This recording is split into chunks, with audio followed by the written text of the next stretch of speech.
Every town seems to have its legends. Patterson has its own version of the White Lady, sometimes called the White Witch. Merced has stories about the ghost of Yosemite Lake. Up in Jamestown, people still whisper about the Willow Saloon and the spirits said to linger there. And then there are the famous legends. Chicago has Resurrection Mary. New Orleans has stories of Marie Laveau. West Virginia has the Mothman. The names become larger than life. Part history, part folklore, part ghost story. Which got me wondering, does Turlock have a paranormal legend? Good evening and welcome to another episode of Turlock Unburied. I'm your host, Scott Weimer. This podcast explores Turlock's shadow, the murders that were never solved, the scandals that faded from memory, the haunted houses, the ghost stories, and the strange little details that don't show up in history books but never really go away. If Turlock has a paranormal legend, the closest candidate might be Horace Crane. His family's name is everywhere.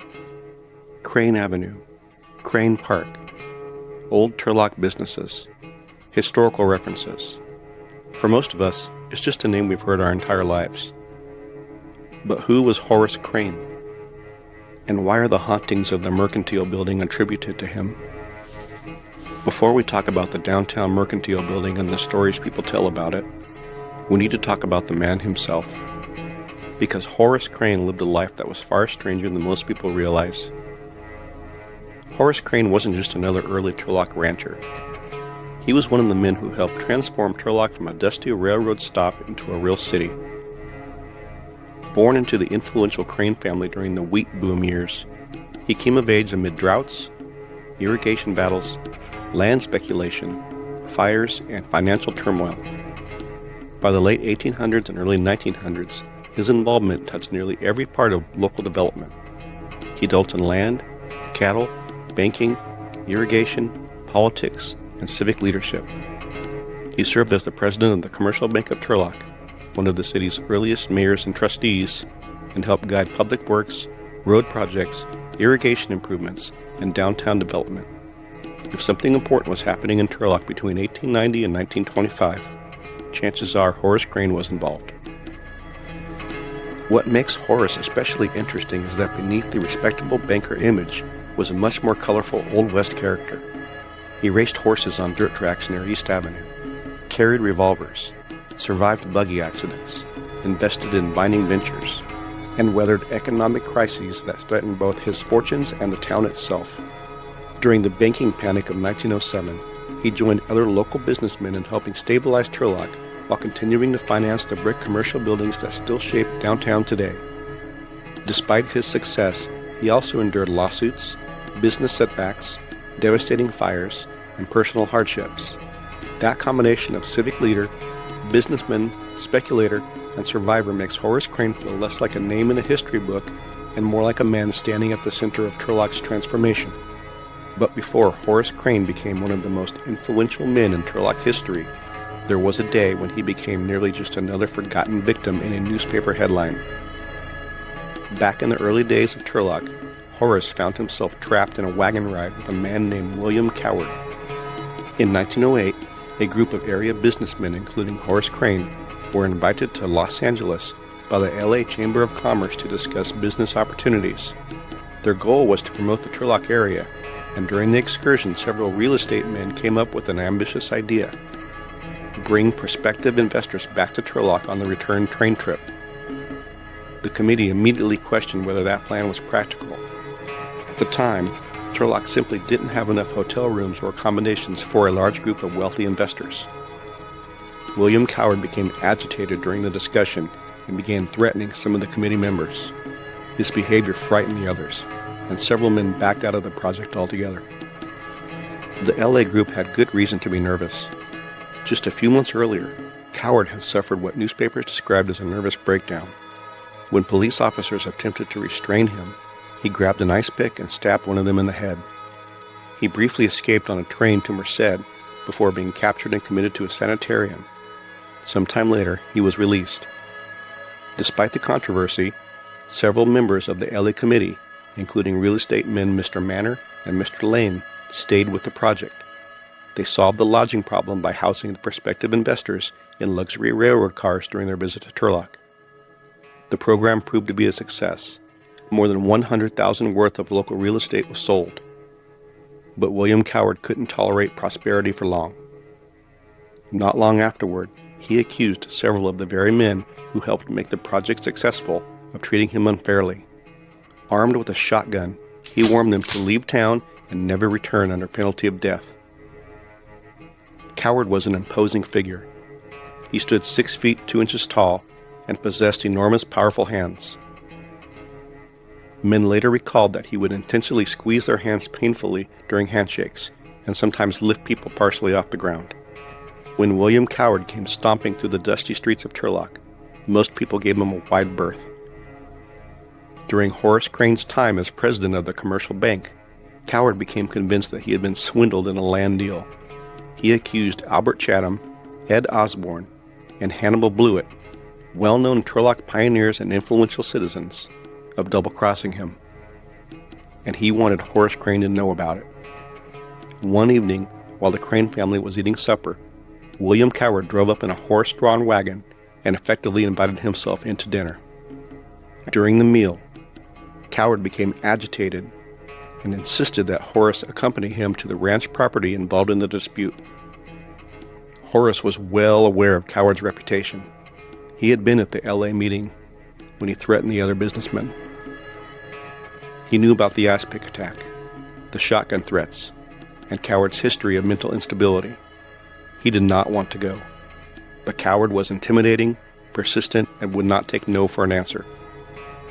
Reluctantly, Horace climbed into the wagon. Coward was a very large man, and once he settled into the seat, Horace found himself wedged in beside him with little room to move. As they headed out of town, Coward drove recklessly. Witnesses later recalled the team galloping through town. At one point, as they turned from Center Street onto Main Street, the wagon reportedly rode up onto 2 wheels. Horace was terrified. He later admitted that he believed he was on a one-way ride. As they approached the Carolyn Hotel, Horace had an idea. He told Coward he wanted to briefly stop for a cigar. Before the wagon had even come to a complete stop, Horace jumped out, and he never got back in, because Horace Crane was convinced that if he climbed back into William Coward's wagon, he might never be seen again. Had things gone differently, Turlock history might have lost one of its most important figures before the story had really begun. He had already earned a reputation as someone who got things done, and there was plenty to do. Roads, water, fire protection, parks, schools, business development, the future of the town itself. He was a husband, father, businessman, and dreamer trying to build something in a dusty little town in California's Central Valley.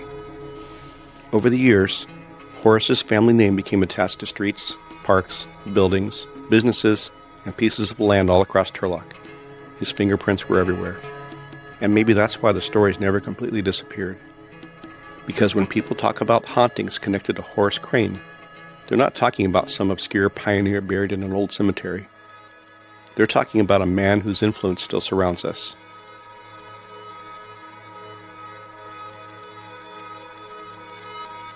When he died, the Turlock Journal called him the father of Turlock. You can drive down Crane Avenue, walk through Crane Park, stand in buildings connected to his life, and if the stories are true, you might not be standing there alone. Because more than 80 years after his death, Horace Crane's name remains woven into the fabric of Turlock. The question is whether that's all he left behind. And that's where the ghost stories begin.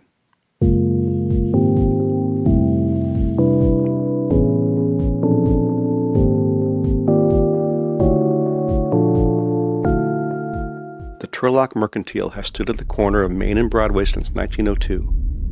The first early wooden building was replaced by the current brick version in 1920. Over the course of more than a century, it has been many things: a dry goods store, professional offices, retail shops, grocery stores, restaurants.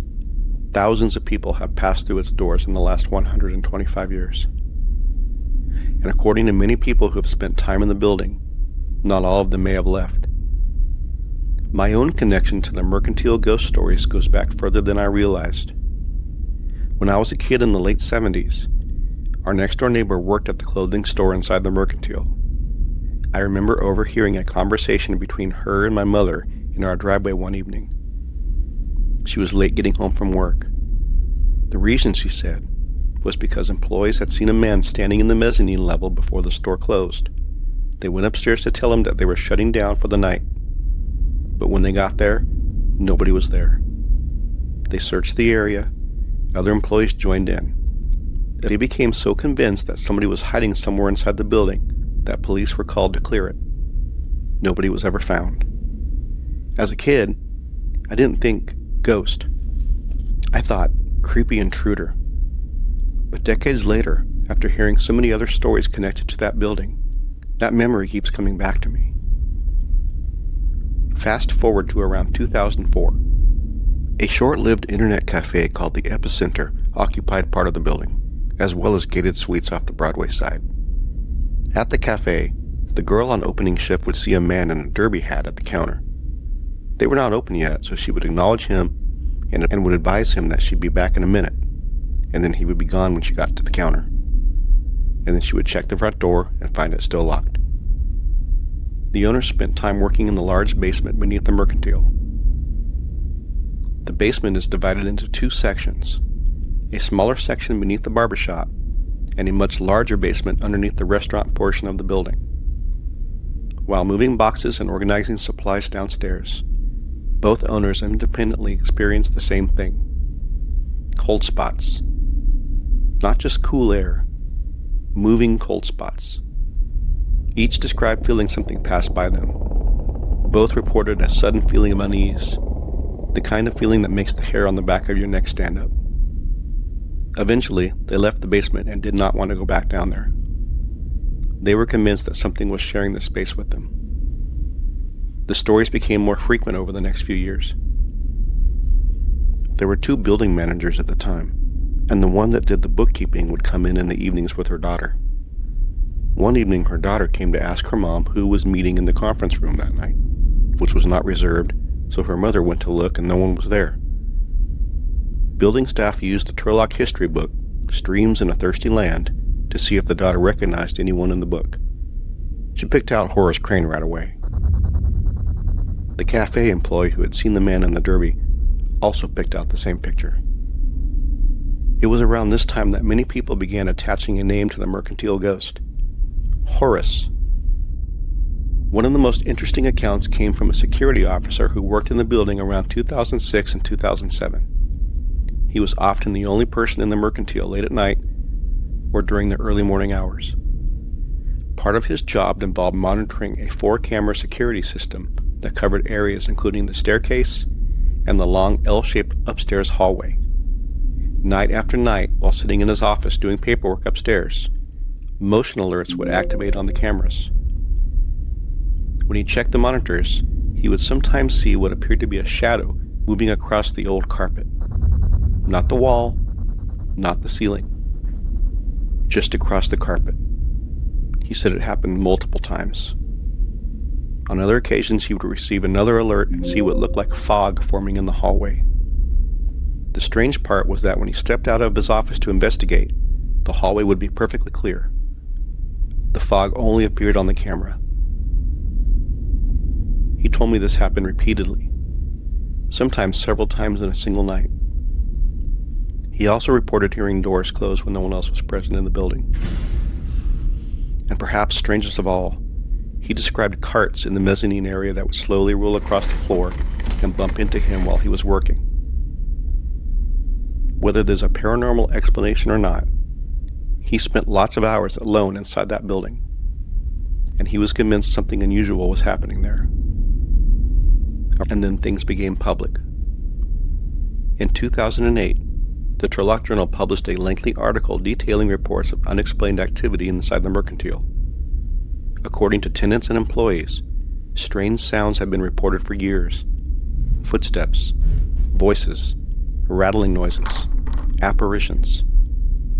One tenant became so curious about the noises that she and several co-workers began conducting their own informal investigations. During one late-night session, they reported hearing rattling sounds, footsteps, and even what sounded like a telephone being dialed. Curious to see whether there might be something more to the stories, a Sacramento-based paranormal investigation team was invited for a formal overnight investigation. The investigators filled the building with cameras, audio recorders, motion sensors, and other equipment. They searched for ordinary explanations: loose windows, electrical issues, structural noises, anything that might explain what people had been reporting. Instead, they left with more questions than answers. Clairvoyant investigators claim to have sensed the presence of a janitor who once worked in the building, as well as a prankster ghost who inhabits the basement after dying of a drug overdose down there many years earlier. Another reported impressions of a Korean War veteran. Audio recordings allegedly captured unexplained sounds. Investigators reported hearing voices. They photographed what they described as a blue orb near a side entrance. And after reviewing hours of evidence, they publicly stated that they believed the Mercantile was an active location. One investigator specifically suggested that Horace Crane could be among the spirits present. Of course, not everyone agrees. And honestly, that's probably healthy. Because ghost stories are always more interesting when there's little room for doubt. But what's difficult to ignore is that the stories didn't stop after the newspaper articles were published. In fact, they continue today. Just across Broadway, Lisa's Cookie Jar has developed its own ghost stories. Lisa told me that one evening she packed away Easter decorations inside sealed plastic containers before locking up for the night. She also shut off the radio she routinely listens to while baking. When she returned early the next morning, the radio was blasting at full volume. And attached to the antenna was one of the Easter decorations she had packed away the night before. She also reports frequently finding cookie molds removed from the wall and placed neatly on the counter. The shop is locked. Nobody else has a key. Yet the items continue to move. And she has also named her ghost Horace. And then came the story that convinced me this wasn't just a collection of old legends. Just a few days ago, while researching this episode, I spoke with an employee from one of the downstairs businesses. She told me she was helping a customer. The shop was quiet, only the two of them inside. Suddenly, both of them experienced someone rushing past them. Not just hearing it, feeling it. The employee told me they both sensed it move by. The customer immediately reacted and reportedly said she had seen what appeared to be a shadow person. And that's what fascinates me about the Mercantile. These stories aren't confined to one decade. They aren't confined to one business. They aren't confined to one witness. The stories stretch back from my childhood memories to the early 2000s, to documented investigations, to experiences being reported right now. It makes me wonder what experiences people had between the 1920s and the 1970s. So is the building and nearby businesses haunted by Horace Crane? Maybe. He's certainly the easiest candidate. He was a major player shaping downtown. And over time, the legend has grown until almost every unexplained event gets attributed to him. But personally, I think the answer may be more complicated. Because when I walk through the Mercantile, I don't just think about Horace Crane. I think about the hundreds of forgotten people who once worked in the building, or lived upstairs in the early wooden building that occupied the site first. If there truly is something lingering inside those hallways and stairwells, perhaps we're not dealing with one famous ghost. Perhaps we're hearing echoes from an entire century of lives lived within those walls. And if that's true, then the Mercantile may not be haunted by Horace Crane at all. It may be haunted by everyone else.